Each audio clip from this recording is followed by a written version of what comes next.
Good early afternoon, dear colleagues.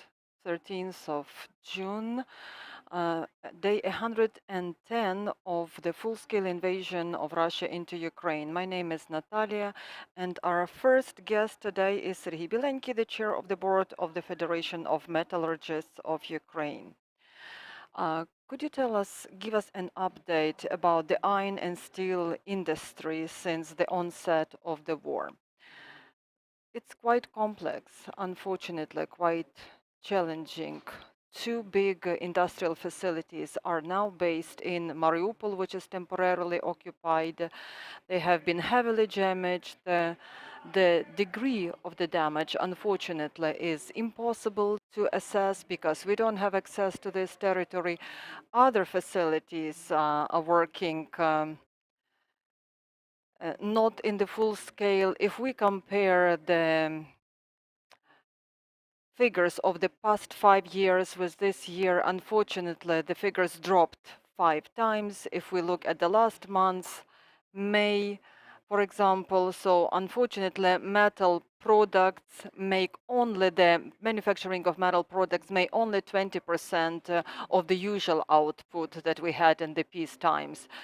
The situation with logistics is quite complex. We cannot deliver and ship the products to our counter agents.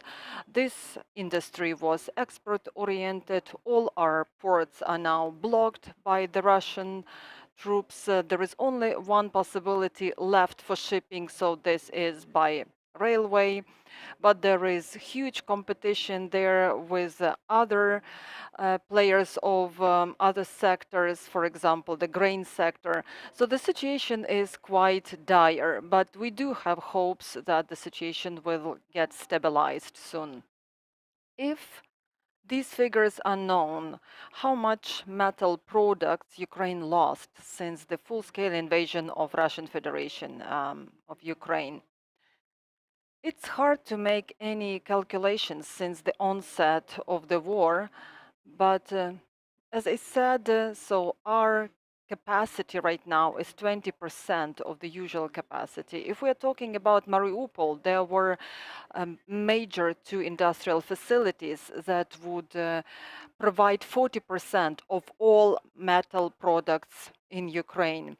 We know that Russia is trying to appropriate and steal metal products, and they ship it through Mariupol ports. Can we stop this somehow?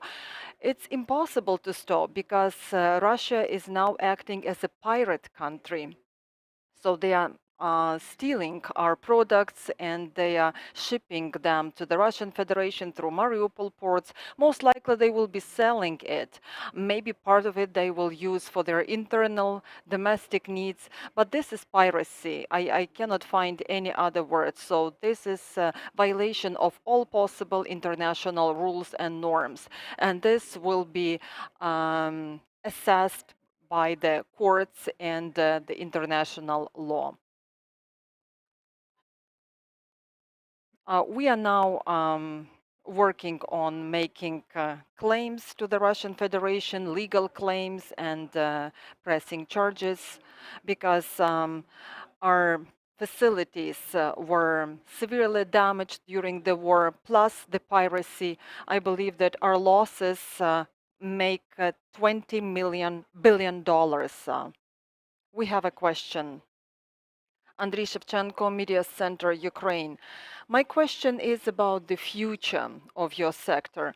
Most likely, this sector will undergo substantial changes. We will probably have new ways of the product export. There will be changes in Ukrainian economy.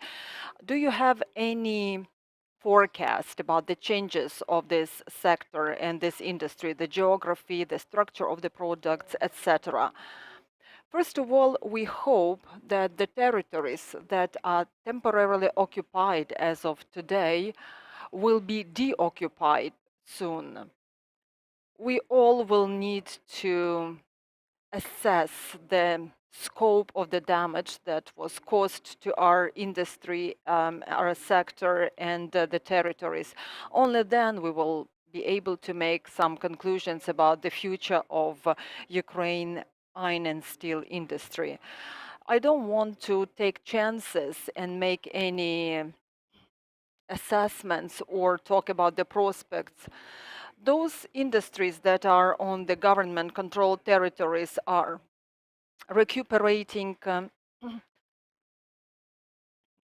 It takes time, it takes a lot of time, but when the ports are deoccupied, of course, this will ease our objectives.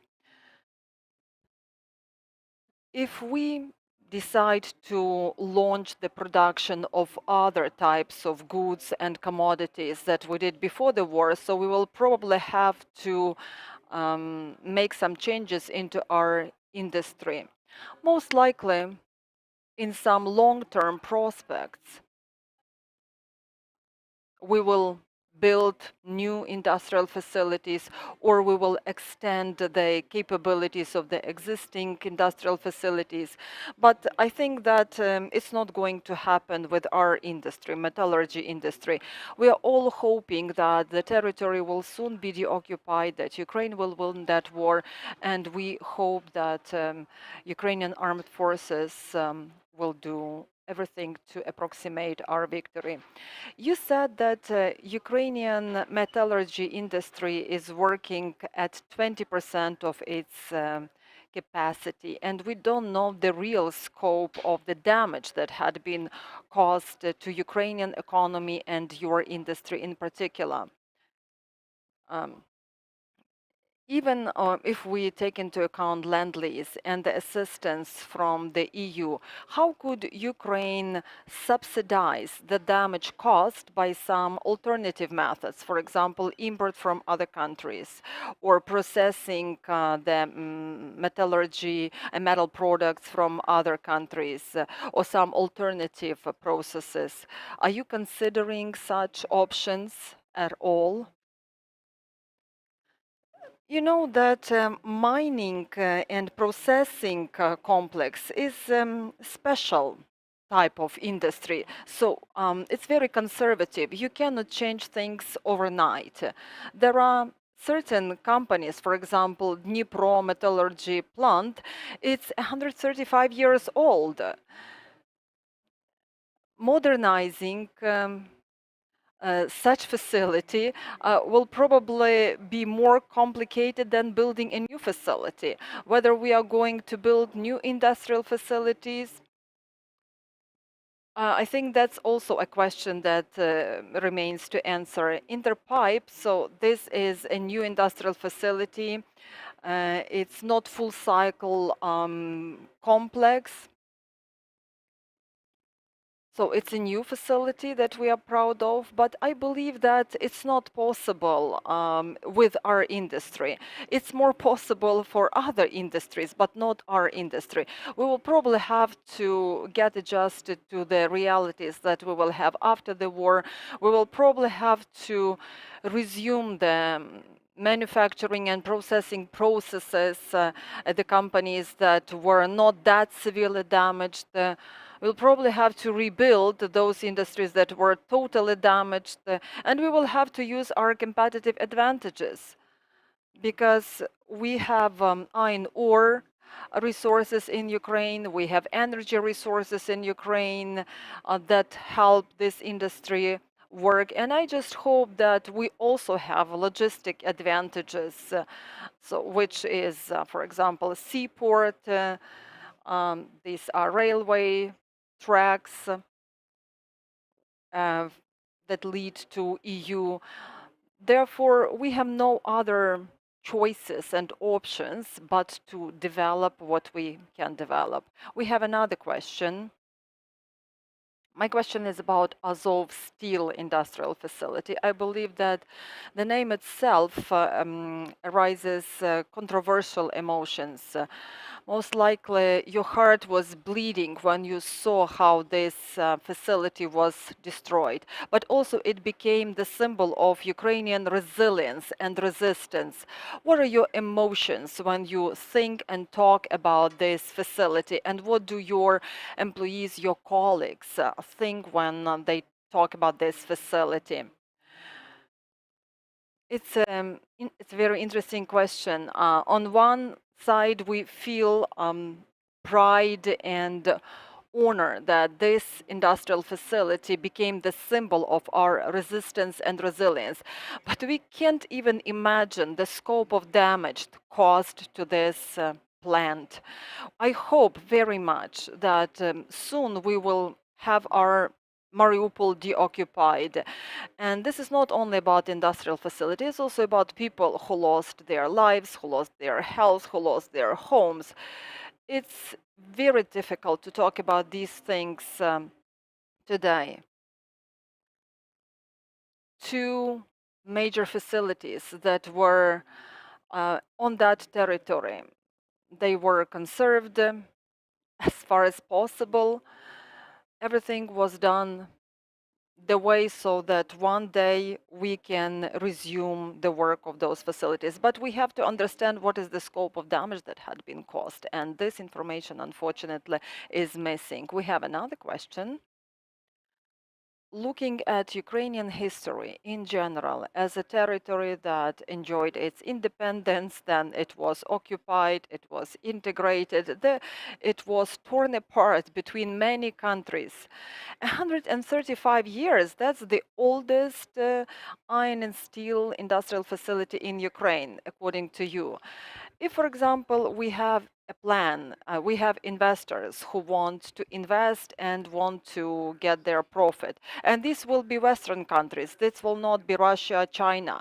This will be the United States, Great Britain, France, maybe Turkey. What kind of slogan can you use in order to attract investments into your industry, into your sector? And how can you make it to make this investment long-term, quality, and efficient?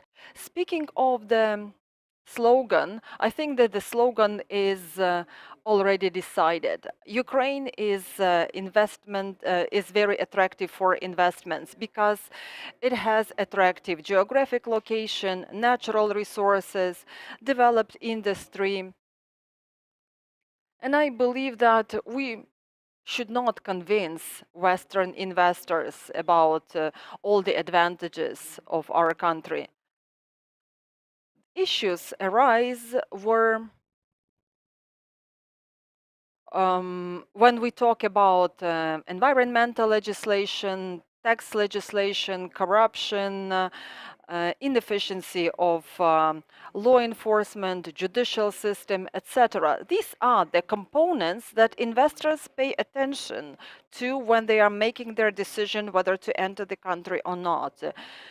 And unless we meet all their requirements, I think it's too early to talk about investment boom in Ukraine. Plus the political risks. We have a very challenging neighbor, Russian Federation. It also does not contribute to attracting investors. But I think that almost nobody doubts that Ukraine is going to win this war. And I believe that a lot of things might change. Ukraine will be a trendy country, a trendsetter, and it will be the country where investors would want to enter despite all psychological and other risks. And it will be a cool thing to invest into Ukraine. Thank you, Sergii. Just a reminder, our guest was Sergii Bilenkyi, chair of the board of Federation of Metallurgists of Ukraine. Our next briefing will be at 11:30.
Our guest today is Ivan Fedorov, mayor of Melitopol. My first question for you is that aggressor state, Russia that is, celebrated their day, Russia Day in Melitopol. How did it go? Were there any provocations? Did Russian troops, the occupants, organize anything? Yes, they were trying to organize a public holiday on the territory of temporarily occupied Melitopol. They failed though. They failed because people decided to stay away from this holiday. There were fewer people in the park than during an ordinary peaceful working day.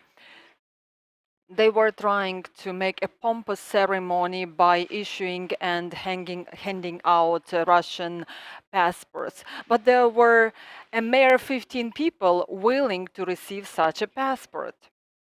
And of course, the culmination was the provocation that was organized by the Russian troops themselves.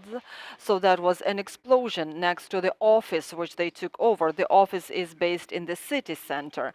I'm going to talk more about this explosion, this terroristic attack, because this was organized by the Russian troops themselves. The reason I'm so sure that they organized it, it happened next to the office where they temporarily have the Ministry of Interior of the Russian Federation. So this facility has very good security, and there are armed officers guarding the office. So ordinary people cannot even approach this office, to say nothing about getting inside. The explosion was in a trash bin 10 centimeters away from the entrance. So they should have seen if there was someone that placed this explosive device. After that, they organized this accident. Of course, they blamed it on the guerrilla movement that is now active on the territory of Melitopol. Civilians and collaborators both suffered. We know that they are trying to get rid of the people who are problematic to them among the collaborators. And I believe that that was the culmination of their public holiday organized at the territory of our city. Could you tell us more about the Ukrainian resilience and resistance in the city and the reaction of the Russians to that? An hour ago or so, I talked to people of our city who left the temporarily occupied city. The resistance is only growing. People who were initially perceptive to the Russian occupation. Today, they are totally against it because the narratives that they are trying to impose on the people, these are narratives of the Soviet Union, and this is something that our people cannot possibly accept. The resistance began since day one of the occupation when our people joined rallies. These were peaceful protests, peaceful rallies in the central part of the city.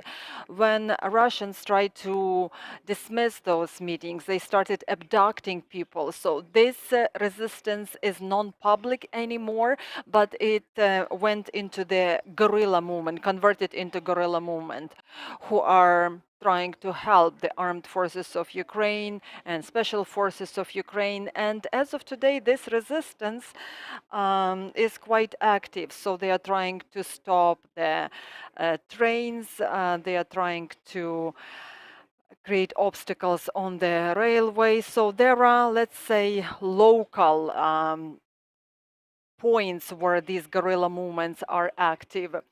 98% of Melitopol people are waiting for the city to be deoccupied and for Ukrainian armed forces enter the city. I got to know today that Melitopol people are boycotting the food stores opened by the Russians. They actually took over the chain of supermarkets called ATB. People refuse to buy groceries there because this is their way to resist the collaborators. We have a question for you. Andriy Shevchenko, Media Center, Ukraine.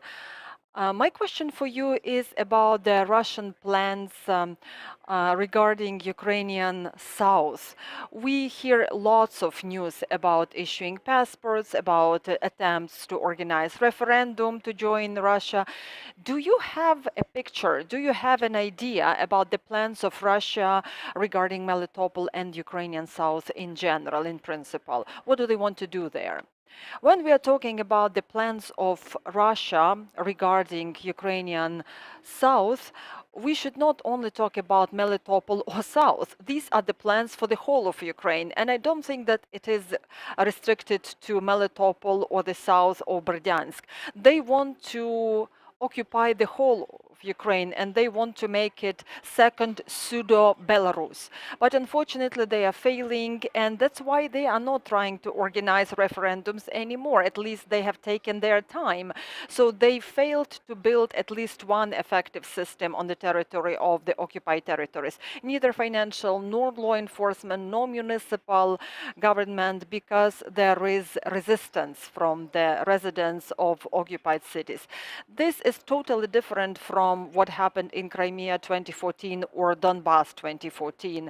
There was support of the local people, and people of those territories actually took the Russian side, so they supported the Russian aggressor back then. But this is not the case now and here. Therefore, the question is, what can they do with the temporarily occupied territories and cities? Speaking of the referendum, we have to understand that a lot will depend on the order that will be issued by the leadership in Kremlin.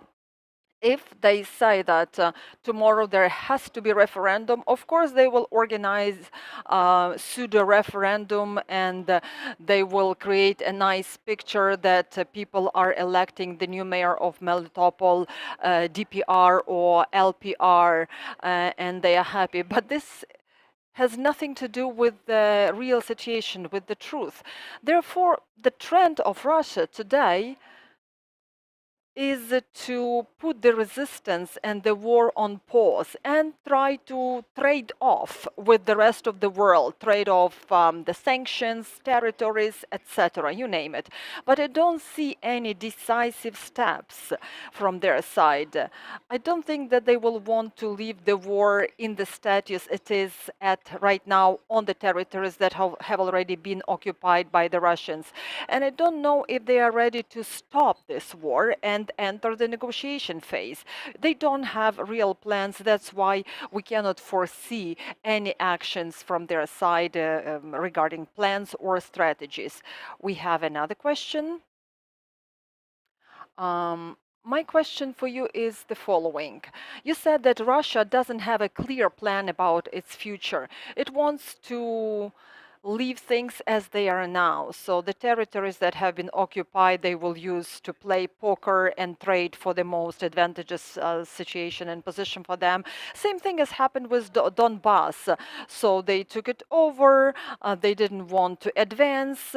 They have tried to create more or less professional army in 8 years. And out of 8 to 121% their army grew. So if Russia doesn't have a clear action plan, and those regions, Kherson, Zaporizhia, Donbass, they don't actually need it. What is your question? Excuse me. My question is the following. Russia says, okay, the game is over, let's sit down and talk. Do you see such prospects after what they have done to Ukraine? I think that the situation in the front line is going to be the one that dictates what should be done next. They have Ukrainian troops have advanced to Orikhovo, Berdyansk, Melitopol. The more our military dictate the agenda, the more rationality, diplomacy, and agreements will work and will be effective. But we have to make all the investments into our victory at the front line. Ukraine will never capitulate. We will fight for each square centimeter of our territory. Thus, Russia is not ready for any dialogue. The leadership of Russia is still misled, and they don't understand that they will never achieve the goals that they have set, neither cultural nor national, none of the goals. Therefore, we have to ensure that we win in the front line. Later, we might try diplomacy and rational mechanisms. We all believe that Ukraine will exist. Ukraine will live and develop. Without Kherson, Zaporizhia, Luhansk, Donetsk, Ukraine is not possible because no person, no businessman, no investor will invest a single hryvnia into Ukrainian territories before we get all our territories back. Because the trend will be the following. Every 5-8 years, the enemy will invade. They will take 7%, 21% of our territory, and all the money invested is wasted. That's why we need to make sure that we restore our territorial integrity first. Melitopol sweet cherry, that was the product that was popular Ukraine-wide. How do Russians communicate with Melitopol farmers? It's not a dialogue, it's monologue. Melitopol Sweet Cherry, it's a private company. And also there is the private farm and the private facility that are the main players in the market of sweet cherries. Both companies have been taken over, so they have appointed some false leadership, new owners of these companies. These cherries are shipped somewhere, and I have no idea where the proceeds go. Some of the cherry trees, sweet cherry trees, are sold for a mere 10 hryvnias, and I believe that 8 to 10 hryvnias, so this is the cost of harvesting 1 kilo of sweet cherries. So they actually harvest it and they take it to the territory of temporarily occupied Crimea and Russia. Unfortunately, we will not be able to taste our famous sweet Melitopol cherries. Thank you very much. Our guest was Ivan Fedorov, mayor of Melitopol. Our next guest is going to be Vadym Boichenko, mayor of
Good afternoon, dear ladies and gentlemen. This is day 110 since Russian invasion of Ukraine, and this is the 9th year of Russian-Ukrainian war. My name is Andriy Shevchenko. On behalf of Media Center, I'm welcoming all journalists who share the truth about our fight for freedom.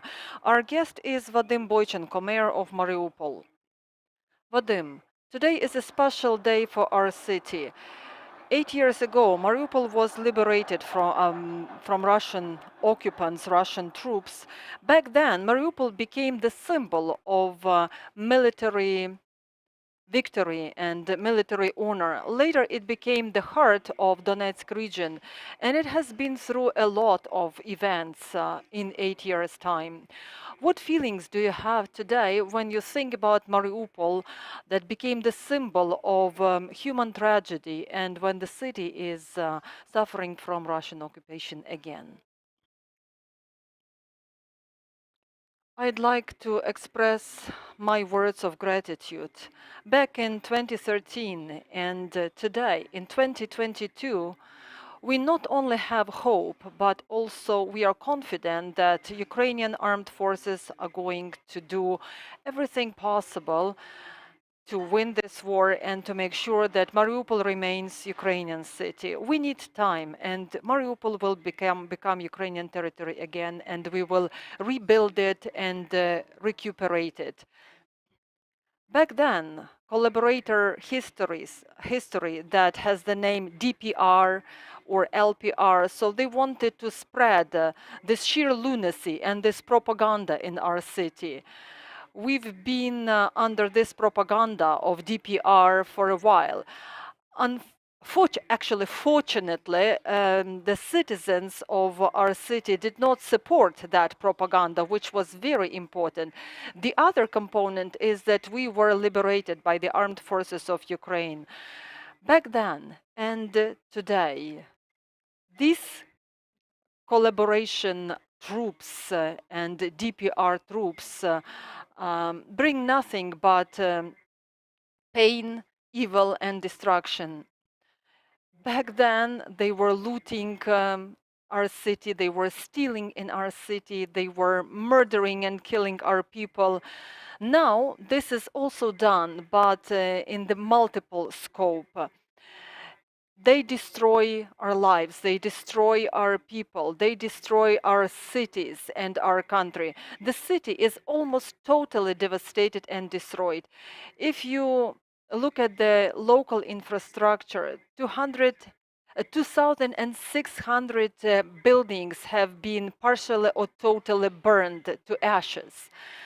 They killed more than twice as many people in Mariupol if we compare to what the fascists did in the Second World War.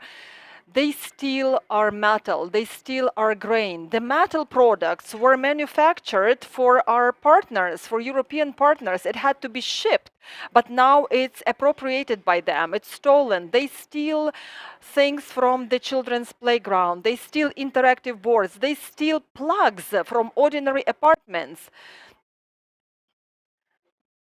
We need to develop our country because we now live in the country named Ukraine. Ukraine is equal development. And in 8 years' time, Mariupol showed what development is. We rebuilt our city from ashes. We built the world of free democratic people. Thanks God and thanks people of Mariupol, we managed to rebuild our city after the first invasion. When we ask ourselves a question, why is it happening to us now? It's because we are fighting. We were fighting in 2014. But Russians, I believe that they just envy us. They envy the fact that this city was prospering, developing. It became part of the democratic European world. And these are not just the words. We have confirmation. The population grew by 30%. Another 120,000 people from other regions came to live to Mariupol. And our community became bigger by 120,000 people. So that was the sign of development, and they were scared because of that. I mean, the Russians. Therefore, they came to destroy our city and destroy our lives.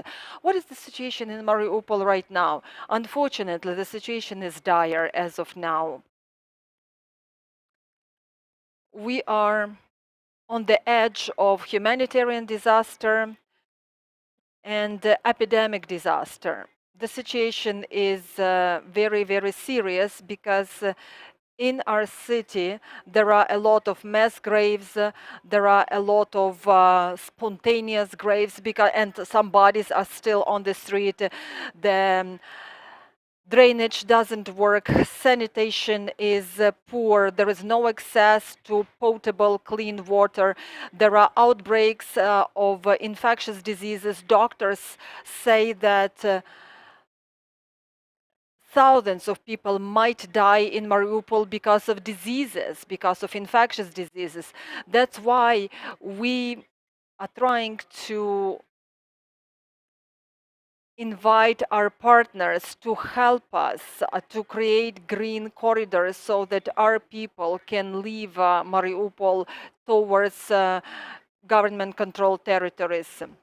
We know that humanitarian component will be very limited from the 1st of June. In April, that was the only time when they allowed to distribute the packed food to people. They limit this possibility right now. They put tents and they say that we are going to celebrate a holiday today. What sort of holiday are you talking about? The holiday in a city that has been burned to ashes, where people died? They are talking about the life being booming and the life being recuperated. How can they say this? So they would put the metal container, which they call sauna. There are some tents where people can take shower. They distribute some humanitarian aid next to dead bodies, next to morgue. And this is the way Russia lives. The whole of Russia lives like that. So there are two exceptions, Moscow and St. Petersburg. But the rest of the country, this is how they live.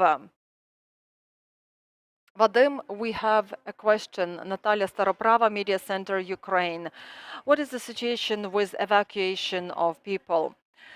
Can people get evacuated themselves? Are there any obstacles to add to that? Thank you. Thank you for your question. Just for you to understand that the city today, led by OPZZ party that occupied the city together with the Russian troops and their collaborators with the Russian Federation, they did not create any conditions for evacuation of citizens. Unfortunately, the level of outburst of infectious diseases is very serious. There is only one place where there is the so-called access to the sea.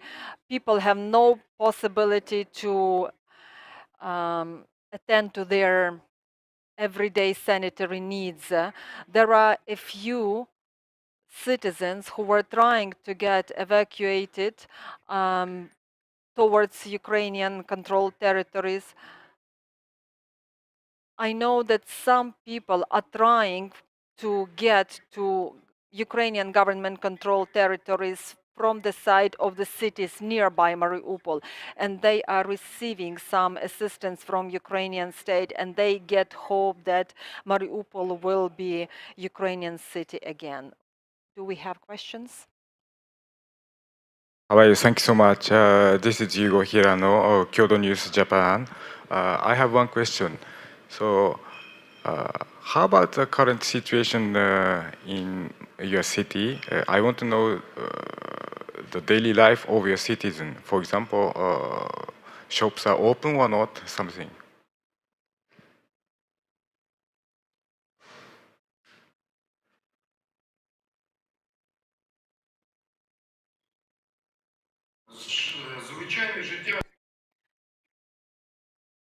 The life of our citizens is the following. They need to go food hunting, water hunting, feed their family, and survive. Not live life, but survive. So this is the agenda of Ukrainian citizens as of today in Mariupol. The city is besieged. There is no possibility to leave the city. The city has been besieged, in occupation, in ghetto. I would call it a ghetto. And it has been besieged for a long time. More than 100,000 people are still living there. So they keep those people as terrorists. So the Russian troops are terrorists, keeping those people as hostages. The Russian Federation is a terrorist country. They behave like terrorists. Their modus operandi is like terrorist state. Any other questions? Thank you for your time. If we look at the situation we are facing right now, how can you compare those atrocities that are happening in the city? Can you compare it with the Nazi ghetto, Yugoslavian war, Syrian war? Is it possible to compare, or the situation is like totally unique and incomparable? It's a very good question. Thank you. If you can possibly imagine of what's happening in Ukraine, Mariupol is a unique and very sad experience. Unfortunately or fortunately, no other city worldwide has seen such atrocity. For 2 months in a row, Mariupol was under fire. The city was bombed and shelled. First, people would see one fighter, 2, 3, 5. Every half hour, they would drop bombs. And this was going on for months. The ship would approach the city, and they would start opening fire on the city from the sea. There was one warship, then 2, 3, 4, and they were keeping the city under fire for months. 50% of the residential property was turned to ashes, and 22,000 people are believed to have died. But this is not the accurate statistics, because I believe 50 people, no less than 50 people, are still under the debris of each ruined building. If you multiply it by thousands of buildings that have been ruined, so we will get a totally different statistics, which is very scary statistics. But what I'm talking about, like 2,200, so this is only official statistics, but the real statistics is really scary.